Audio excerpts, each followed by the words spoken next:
Eastern Europe. It is the home to a colorful collection of countries that we increasingly call the Intermarium.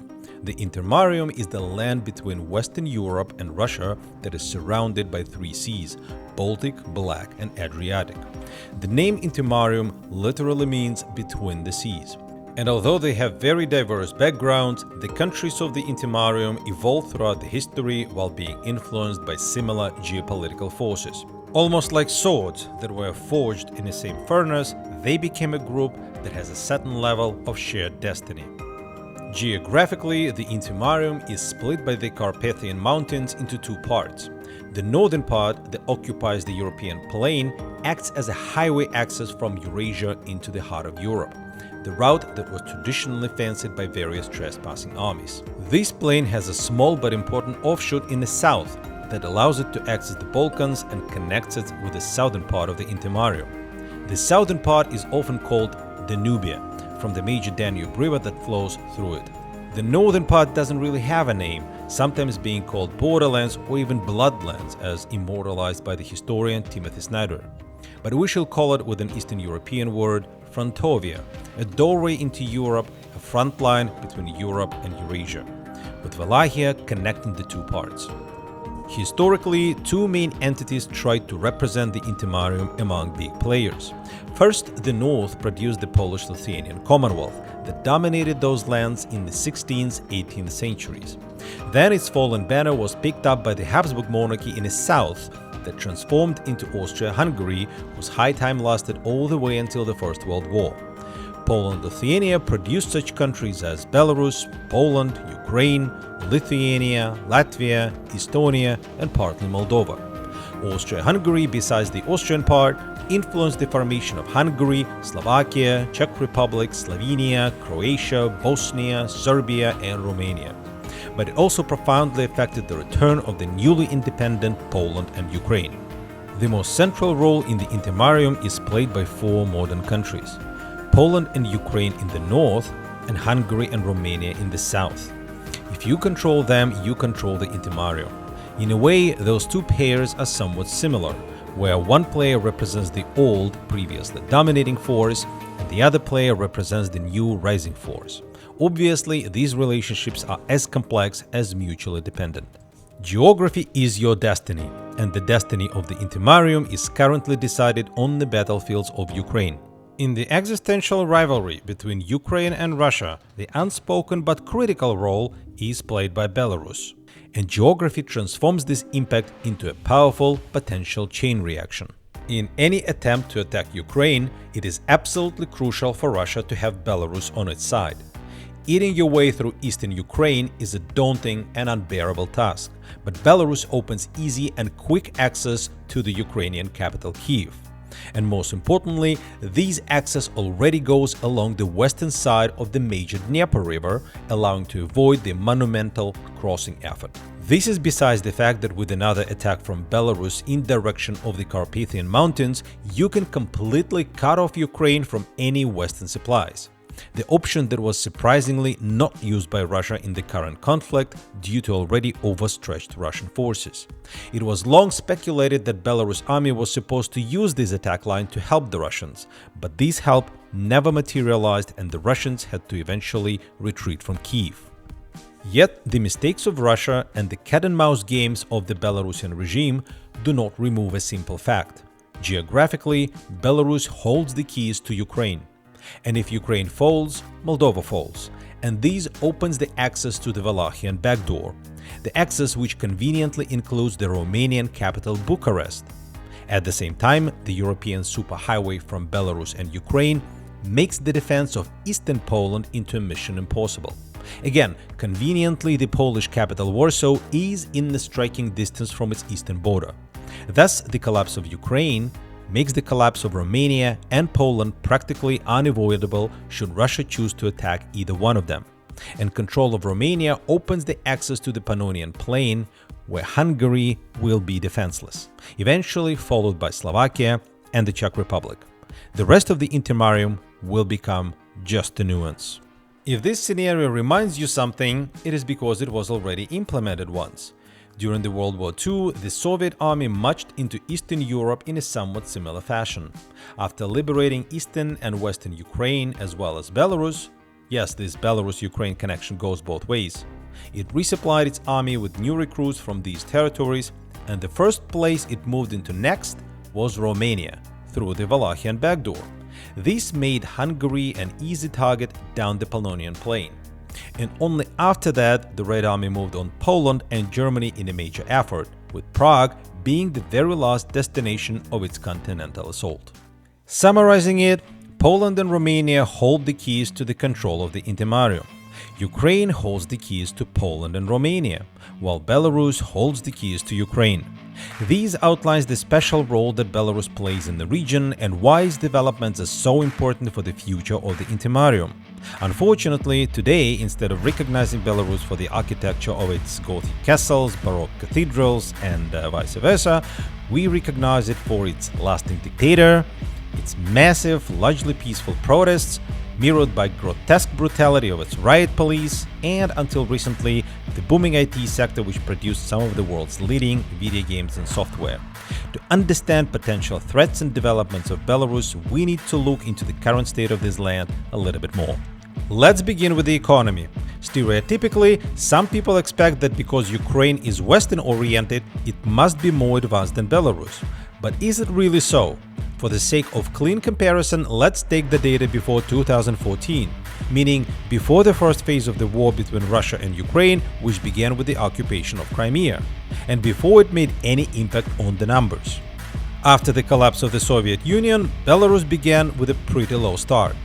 But by 2014, its GDP per capita grew up quite a bit. Ukraine started with a position that was better, almost 50% better than that of Belarus. But by 2014, relatively free, democratic, market-friendly Ukraine did not make a significant progress. Again, this is before any wars, any uprisings, any outsized events played a downward role in Ukraine. What about other ex-Soviet countries in the region? For Moldova, the data starts from 1995, but it doesn't show any impressive results either. Georgia begins above the level of Belarus, ends up at the level of Ukraine. To be fair, Georgia went through half a dozen of wars in that period, including a major invasion by Russia in 2008, while Moldova lived with a frozen conflict in Transnistria, again the conflict that was fueled by Russia. This comparison is even more striking if we remember that Ukraine, Moldova and Georgia were active participants of various programs aimed at their integration with Europe, while Belarus has been continuously under various kinds of economic sanctions from the EU and the US since its unconstitutional populist referendum in 1996. The majority of economists would agree that one of the main reasons for its better performance under worse conditions was all kinds of energy subsidies that Belarus received from Russia, which amounted to dozens of billions of dollars over this period. In simple terms, Russia was using Belarus as a display of generosities for other ex-Soviet countries, trying to lure them back into its sphere. But display or not, Belarus just took the money and used it. For an honest comparison, let's look at other similar countries across the region. Serbia didn't do quite as well. Montenegro, pretty much like Serbia. Bulgaria, better start, but still lagging behind. Now this is already interesting because Bulgaria is an EU member, and when a country under the EU sanctions performs better than the country within the EU, within the bloc that is everybody's dream to join, it raises eyebrows. Romania, better, but still quite comparable. Poland. Now we start seeing the difference. Hungary. Another example of good performance. Let's stop right here. Take a look at the position of Poland, Belarus and Ukraine before the wars started. Belarus is actually closer to Poland than it is to Ukraine. If anything, based on this trend, one might think that Belarus and Poland are in one category and Ukraine is another. But of course, everything changes in 2014 when Russia occupies Crimea and covertly invades Donbass. The war and sanctions hammer the region and make it to lag behind significantly. Let's compare it with all the countries of Central and Eastern Europe for a more adequate picture. All the EU members are on top. Among non-EU members, Belarus is third after Serbia and Montenegro. Few people realize it, but economically the first phase of the war between Ukraine and Russia hit Belarus more significantly than its actual belligerence. The reason for that is quite simple. Collectively, Russia and Ukraine made a much bigger share of Belarus's foreign trade than Ukraine and Belarus within Russia or Belarus and Russia within Ukraine. In other words, Belarus was more interested in the continuous trade within this triangle than either Russia or Ukraine. But let's look at other data. We know that GDP per capita can be increased in two ways. One is obvious, increase your GDP. But the other one is to decrease your population. You can notice that such countries as Latvia, Bulgaria, Lithuania, and Georgia lost quite a bit of their people. And this partially explains their growth of GDP per capita. Belarus, however, stayed relatively okay on this front, ranking between Hungary and Serbia. But another thing to know about the Belarus population, it is extremely urbanized. As a matter of fact, Belarus is the most urbanized country of the Intermarium. People just live in cities in it. This might explain its relatively good performance in education. For the math scores, Belarus is right in the middle of the region and number one among non-EU members. Same story for the reading scores and for the science scores, performing worse than EU countries but remaining number one among non-EU members. As a matter of fact, the latest IQ scores put Belarus into number one position in all of Europe, even surpassing such traditional leaders as Finland and Germany. And in the world, it showed a respectable 7th place, being behind only such dominant leaders as countries of East Asia like Japan, China, and South Korea. Finally, the Gini coefficient, which represents the level of inequality, shows that Belarus has a more even distribution of wealth than other countries of the Intermarium, being behind only Slovakia and Slovenia. All of this data shows that the social fabric of Belarus was not that bad. Life wasn't great, but people had stuff to lose and they performed relatively okay comparing to their neighbors. And if you account for the fact that the EU and NATO membership sounded unrealistic in the short run, it wasn't clear why Belarusians should risk the war with Russia for a questionable prospect. However, everything changed in 2020 when the pandemic broke the social contract with the dictator. Belarusians tried to overthrow him without angering Russia, thus the peaceful nature of protests. But that was by definition impossible since Russia was the main reason why Belarus had a dictator in the first place. Sure, Russian and Belarusian dictators famously dislike each other, but they still trust each other more than they trust the people. Russia critically needed Belarus for a potential war with Ukraine. And one can argue that in 2020, Russia realized that this Belarusian dictator is expiring soon. And if it wants to invade Ukraine, it must do it now. There was never an option that Belarus could physically stop Russian troops from using such a lucrative route to Kiev. The cornered Belarusian dictator had no choice but to play ball with Moscow. However, many Belarusians started joining the Ukrainian army with the aim to fight Russia and to maybe liberate their own homeland one day. As a matter of fact, despite being banned from entering Ukraine, Belarusians became the largest foreign unit fighting for Ukraine, whose numbers are only behind the Georgian volunteers, who have their long score to settle with the Russians since 2008. Belarusian units surpassed even numerically massive Russians and highly motivated Chechens in the Ukrainian army. The largest Belarusian division became the Kalinovsky regiment, but there are also other units that unite Belarusian volunteers, such as the Terror Battalion, Belarus Volunteer Corps, the Pahonia Regiment, which was later repurposed from combat duties to training, the Belaruso-Georgian 2nd International Legion, and the Belarus Company within the 79th Air Assault Brigade. Nearly 40 Belarusian volunteers already killed in action defending Ukraine, including those who received the highest posthumous honors. Alexei Skoblia was posthumously awarded the highest Ukrainian decoration of Hero of Ukraine, and Dmitry Rybashevsky and Edward Lobo were bestowed the highest award for military valor in action. Another Belarusian volunteer, Mikhail Zhizhnevsky, already had posthumous Hero of Ukraine decoration for sacrificing his life during the Ukrainian Revolution of Dignity. But scores of other Belarusian volunteers will never come back home from the Ukrainian battlefields. It is easy to support Ukraine when you live in Estonia or the Czech Republic. Try doing so by crossing from behind the enemy lines, where your family will be hunted forever, and by paying the highest possible price for that in the numbers that no other Intermarium nation managed to match. The European politicians should remember that the next time they measure themselves against the Belarusians. But what about the Belarusian dictator? He has a lot on his plate. His army is controlled by Russian appointees who can easily turn against him at the Kremlin's orders. Numerous guerrillas inside of Belarus sabotage railway lines and damage his worth to the Russians. Numerous fighters outside of Belarus plan his violent end. And the new popular uprising is very much possible. Only this time, Belarusians are done with peaceful.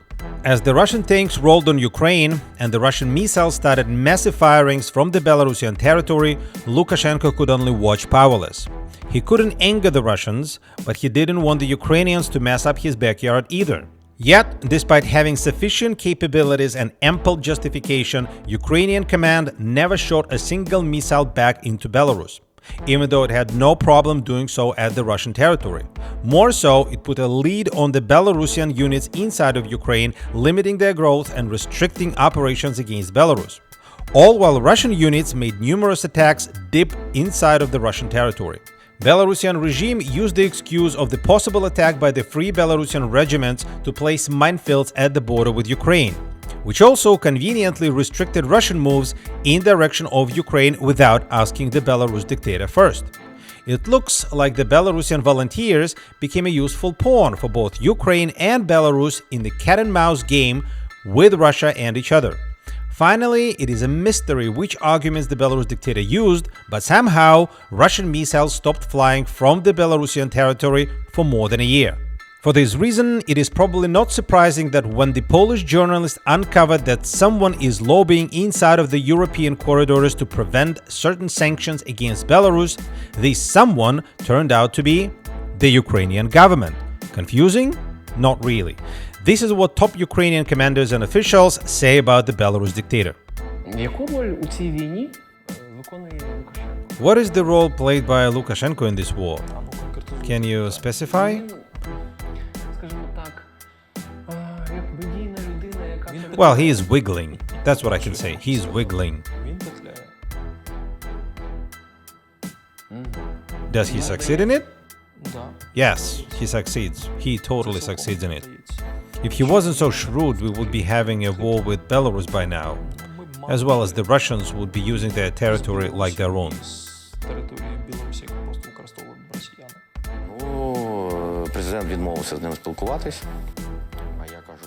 Well, President Zelensky refused to talk to him, but I put him on a speakerphone. This is still some information, even if we don't need to believe it. We can at least listen to it. He said, "We're not going to fight with Ukraine." He honestly said, "I cannot prevent the Russians from using my infrastructure, and I cannot stop them from launching missiles. But I guarantee that not a single Belarusian soldier will cross the Ukrainian border." We did not believe him. But later, we saw a lot of provocations that tried to convince us that Belarusian soldiers were fighting in Russian clothes. Not a single one of them turned out to be true. We have to give him his due. He still keeps his word.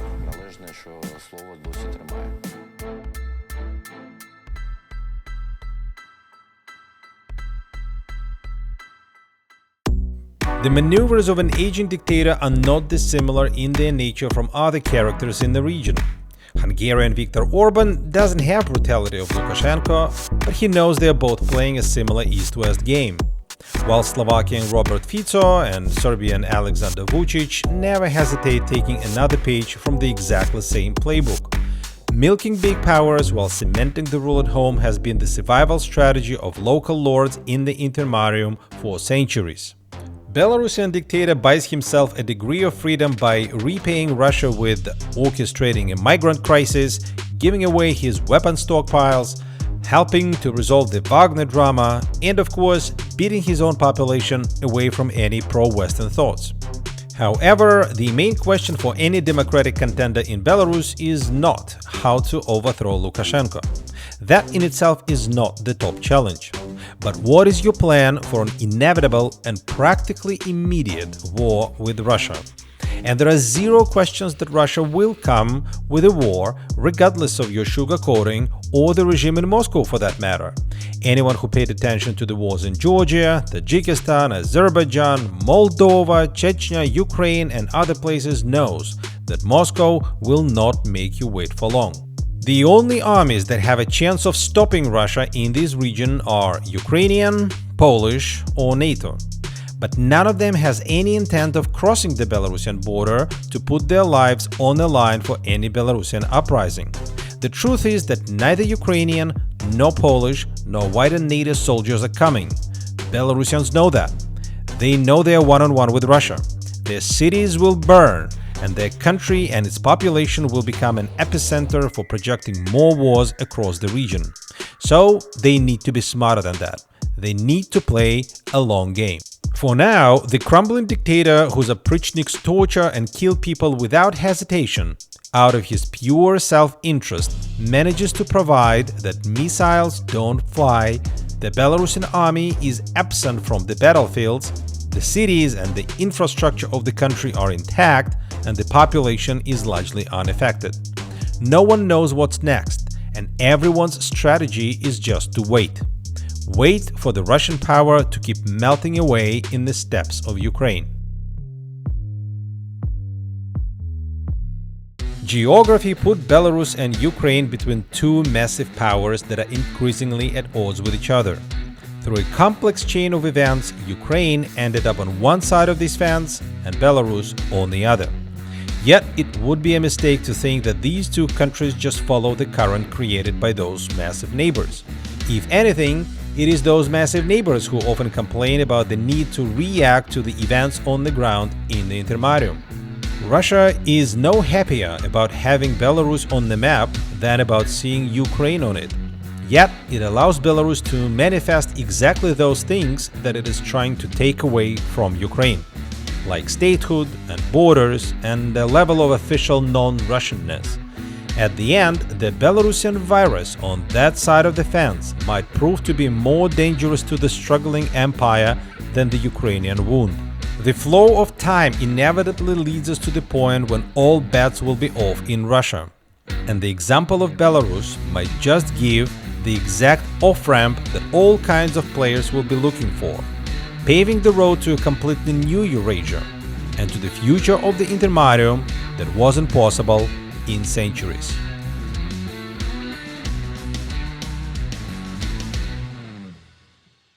Thank you for watching this video. Don't forget to press like if you enjoyed it and come again for more stories from the Intermarium.